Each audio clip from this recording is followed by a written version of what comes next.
गौतम बुद्ध की कहानियाँ ऐसी हैं जो मनुष्य के मूल भावों पर केंद्रित हैं। ये आज भी हमारा मार्गदर्शन करती हैं। इसी वजह से हिंदी में बुद्ध की कहानियाँ बेहद लोकप्रिय हैं। इस बात को ध्यान में रखते हुए आज हम आपके लिए एक बुद्ध की एक लोकप्रिय कहानी लेकर आए हैं, जिसका शीर्षक है क्रोध आने पर क्या करें। यह एक ऐसी कहानी है जो हर किसी के जीवन से जुड़ी हुई है। हमें उम्मीद है कि गौतम बुद्ध की ये कहानी आपको पसंद आएगी। क्रोध हर किसी को आता है जब भी किसी की बात बुरी लगती है या किसी का व्यवहार पसंद नहीं आता है तो गुस्सा आ जाता है, और एक बार जब यह आता है तो फिर दिमाग से निकलने का नाम ही नहीं लेता। ऐसे में आप उस घटना को लेकर बैठ जाते हैं, उसके बारे में सोचते रहते हैं। हर समय वही बात दिमाग में घूमती रहती है। आप किसी से कोई भी बात करें, वह घटना बीच में आ जाती है।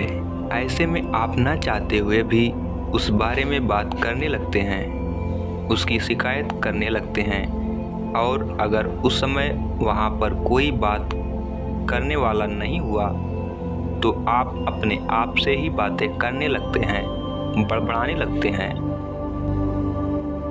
इन सब से उस व्यक्ति की सेहत पर तो कोई फर्क नहीं पड़ता, पर आपका नुकसान ज़रूर होता है। लेकिन अगर आप चाहें तो इस स्थिति से बच सकते हैं, इस नुकसान से खुद को बचा सकते हैं। कैसे, आइए जानते हैं महात्मा गौतम बुद्ध की इस कहानी के जरिए। एक बार की बात है, एक गांव में गौतम बुद्ध का प्रवचन चल रहा था। वे कह रहे थे, जब हम क्रोधित होते हैं तो दूसरों को नुकसान पहुंचाने की कोशिश करते हैं, लेकिन उस समय हम इतने आवेशित हो जाते हैं कि हमारी सोचने समझने की ताकत समाप्त हो जाती है।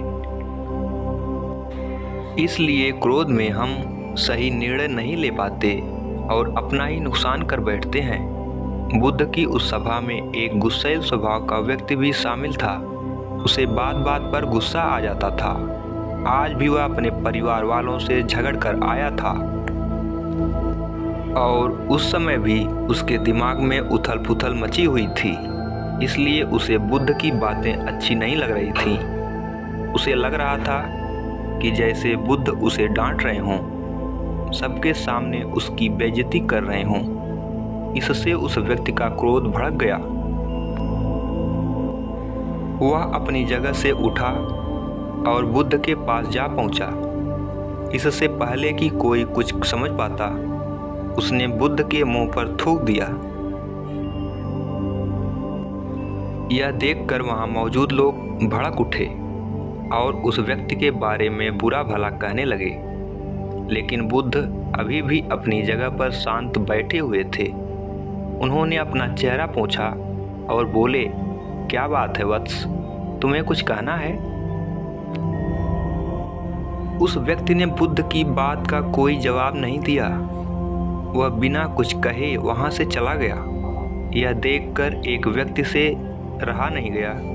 उसने बुद्ध से पूछा, महात्मन, उस मूर्ख व्यक्ति ने आपका अपमान किया और आपने उसे कुछ नहीं कहा। उसकी बात सुनकर बुद्ध धीरे से मुस्कुराए और फिर बोले, तुमने शायद उस व्यक्ति का चेहरा नहीं देखा। वह बहुत परेशान लग रहा था। मुझे लगता है कि वह किसी चिंता में घिरा हुआ था। इसलिए ऐसे परेशान व्यक्ति को क्या दोष देना। बुद्ध पर थूकने वाला व्यक्ति सभा से उठने के बाद अपने घर चला गया। वह दिन भर बेचैन रहा। उसे अपनी करनी पर पछतावा होता रहा। रात में भी वह सो नहीं पाया और बेचैनी में इधर उधर करवट बदलता रहा। अगले दिन वह फिर से बुद्ध की सभा में गया। वहां पहुंचते ही वह बुद्ध के चरणों में गिर पड़ा और रोने लगा। यह देखकर बुद्ध ने पूछा, क्या हुआ वत्स, तुम क्यों रो रहे हो? वह बोला, मैं वही दुष्ट व्यक्ति हूँ जिसने कल आपका अपमान किया था। पता नहीं कल मुझ पर ऐसा कौन सा पागलपन सवार हुआ जो मैं ऐसी घृणित हरकत कर बैठा। कृपया मुझे क्षमा कर दें। बुद्ध बोले, कल की बातें तो कल ही समाप्त हो गईं वत्स। कल के बारे में आज क्या सोचना।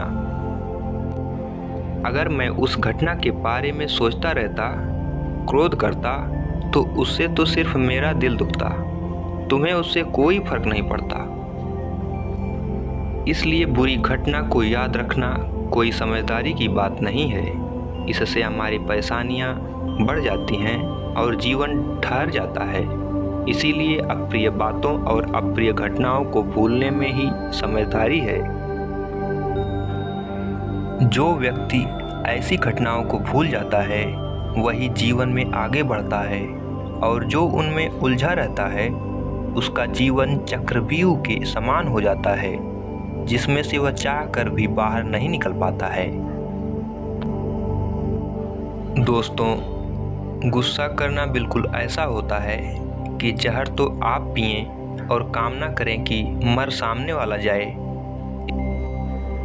इसलिए जब भी कभी आपको गुस्सा आए तो इस बात को ध्यान में रखें कि अगर आप किसी से नाराज़ होते हैं और रूठ कर चुपचाप बैठ जाते हैं तो आप अपना ही नुकसान करते हैं। इससे आपके समय का तो नुकसान होता ही है, आपके शरीर का भी नुकसान होता है।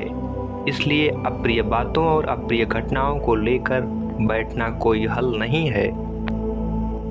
बेहतर है कि उन्हें भूलकर आगे बढ़ें, तभी आप जीवन के प्रवाह के साथ अपने आप को जोड़ पाएंगे और जीवन का आनंद ले पाएंगे। हम में से ज़्यादातर लोग यही समझते हैं कि हमारे दुखों का कारण कोई दूसरा व्यक्ति है, और जब हम ऐसा मानते हैं तो हम अपने स्व नियंत्रण की कमी और अक्षमता को अनदेखा कर रहे होते हैं। वास्तव में ये हम पर निर्भर करता है कि हम दूसरों के द्वारा प्रदान की गई नकारात्मकता को स्वीकार करते हैं या नहीं। अगर हम नकारात्मकता को स्वीकार करते हैं तो हम अपने पैरों पर कुल्हाड़ी मारते हैं, और जब हम उसे अस्वीकार कर देते हैं तो घृणा, क्रोध, हिंसा हर किसी से मुक्त हो जाते हैं। दोस्तों, हमें उम्मीद है कि आपको बुद्ध की ये कहानी क्रोध आने पर क्या करें बहुत पसंद आई होगी। यदि ये कहानी आपको पसंद आई हो तो मेरे चैनल राघव वॉइस को लाइक, शेयर एवं सब्सक्राइब करना न भूलें। धन्यवाद। आपका दिन शुभ हो।